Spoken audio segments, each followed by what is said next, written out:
वक्फ board तरमीमी act से मुतालिक रुकन असम्बली अबू आसिम आजमी ने इसे मुसलमानों की इमलाक छीनने और मिल्कियत की बंदर बांट की साजिश का इल्जाम आयद किया है।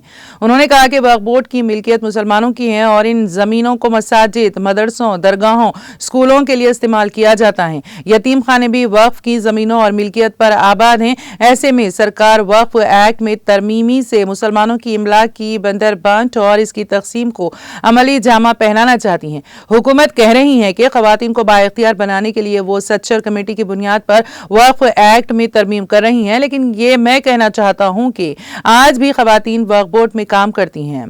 फौजिया खान वक्फ बोर्ड की रुकन है। सच्चर कमेटी ने मुसलमानों को 10% रिजर्वेशन देने और दीगर सिफारिशात को नाफिज करने की सिफारिश की है, लेकिन सच्चर कमेटी की सिफारिशात पर अमल क्यों नहीं किया गया। अबू आसिम आजमी ने मजीद कहा है कि मौजूदा हुकूमत ने कोई ऐसा काम नहीं किया जिससे अक़लियत को राहत मुयस्सर हो या फिर इससे इस्तिफादा हो।